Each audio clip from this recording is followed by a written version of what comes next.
after you've completed the Sprout Tower, you'll want to head to the Violet Gym. Make sure your Pokemon are fully healed and you are ready to take on some powerful flying types. Now see, you can actually take this invisible path there to get right to the gym leader himself, but why would you want to pass up that valuable experience you can get from fighting these trainers here?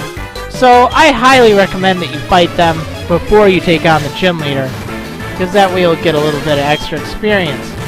The first trainer here, he just has a lone Spearow at level 9. Pet can do a lot of damage though, so do be on guard, particularly if you're using Chikorita, because it'll be super effective against the poor thing.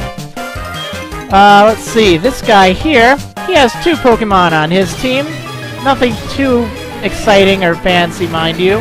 Just 2 Pidgeys at level 7, but it'll be a fairly good warm-up for the gym leader, Falkner, who also uses a Pidgey. So take out the first one with whatever sort of attacks. If you use an Onix, at level 9, it learns Rock Throw, and this is a really good move to learn, because it's super effective against all these flying-type Pokemon all over here. So, again, I highly recommend you teach that to your Onix, as well as Screech, because that'll make it just sweet for taking on Falkner. Geodude, I think, learns it a little bit earlier. Now go and heal up your Pokemon, save your game, and then make sure you are ready to take on Falkner, the flying-type gym leader. He'll show you the real power of magnificent bird Pokemon.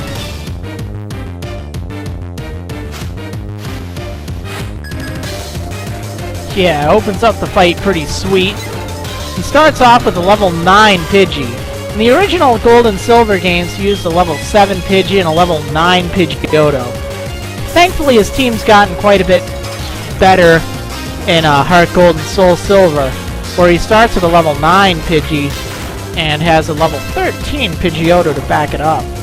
The Pidgey is a mild nuisance at this point. It just has Tackle and Sand Attack. That's really it. So it'll probably be using Sand Attack against you a few times to lower your accuracy. Try to pay attention if that happens to you, because you do not want the Pokemon that you're going to be taking on Pidgeotto with to be hit with too many Sand Attacks, because otherwise its attacks will not hit. That's why I'm going to switch out for my Onix here, because that will reset the accuracy. Plus, you know, Onix is pretty darn good against Pidgeotto. The wind is finally with us. Okay, if you're using like a rock type, you can either go in there right away and use Rock Throw, but a good strategy might be to use moves that lower Pidgeotto's defense. It's very important that you do this. Things like Tail Whip, Leer, or if you're using Rocky the Onix there, Screech. Those are all very effective at lowering Pidgeotto's defense. If you do that, then it will just make your fight much easier, trust me, because Pidgeotto has this move, Roost, and what it does, man, I just cannot hit that thing, darn it. What Roost does is it heals Pidgeotto's hit points by 50% of its maximum. So that's quite a lot of hit points. It can use it multiple times, and it will. So if you're not doing more than 50% of that Pidgeotto's health in one hit, you are going to have a problem knocking it out. It will just keep using Roost against you. So do be wary of that. That's why using moves that either raise your attack or lower its defense is a great idea. We can still fly. Let's see if we can take it out.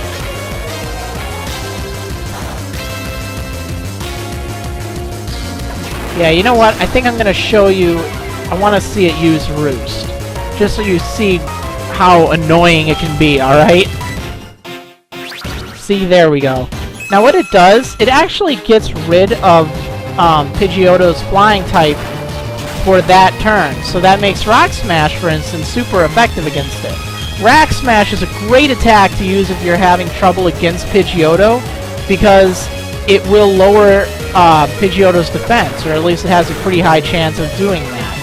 And that really can add up. Like if you don't have anything that will use Tail Whip or Screech or Leer, that could be an effective way to combat it. Plus, it does a lot of damage if if he uses Roost, because that turns Pidgeotto into just a normal type, making it super effective. But don't teach it to anything that you are serious about using on your team, because it's really hard to get rid of those HM moves. Man, I'm not having any luck with my accuracy. I thought that sand attack was gone or something. So this Gust is gonna hurt. It hurt quite a bit, actually, especially since I'm using a level 15 Chikorita. See, there's that annoying Roost.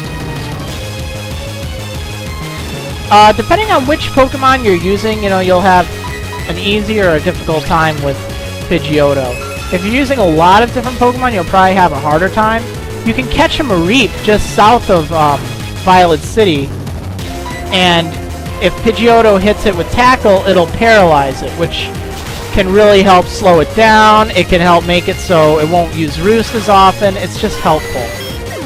Otherwise, I recommend being around level 12 or so. Maybe 14 or 15 if you're using a solo Pokemon like I am. Really? Okay, I guess use Onix too, but... yeah, you beat him, you get some good money, and he will then give you your first badge, the Zephyr badge.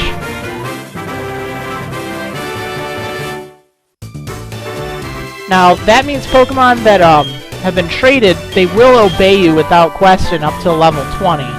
So if I leveled up Rocky there, it would start disobeying me if it went much past 10. He'll also give you TM51, which contains Roost. You can teach that to your Spearow, or Hoot Hoot, or Pidgey if you want, but I don't think it's necessary right now. As soon as you leave the gym, Professor Elm will give you a call. He'll tell you that you have a gift waiting for you in the Pokemart. He sent his aide to give you something, so that's pretty sweet. I wonder what it could be. So let's go in the Pokemart. You'll talk to Professor Elm's aide right here. But unfortunately, my party's full. So that means I need to deposit a Pokemon to make room for it. Also, see that guy in red? Whenever your mom calls, that's the guy you'll want to talk to get your cool item that she picked up for you. Okay, now I have room in my party. It's no crisis if, you know, you don't right away. Just deposit one in the Pokemon Center and go get it. And then, I can't think of anyone more suited than Devin. Yeah, of course. So now I have that egg now. I guess they didn't want an omelet after all. Oh well. I'm much better at hatching eggs than Professor Elm is, of course. On your way out of the Pokemart, after picking up that egg, you'll find this interesting character there, who seems to notice your egg. It's a truly important egg. Please take care of it. Is that understood? I am counting on you. Alright, that was weird. Yep, that's basically all there is. So heal up your Pokemon, and then head south onto Route 32, where you will be able to proceed further on your way to Azalea Town.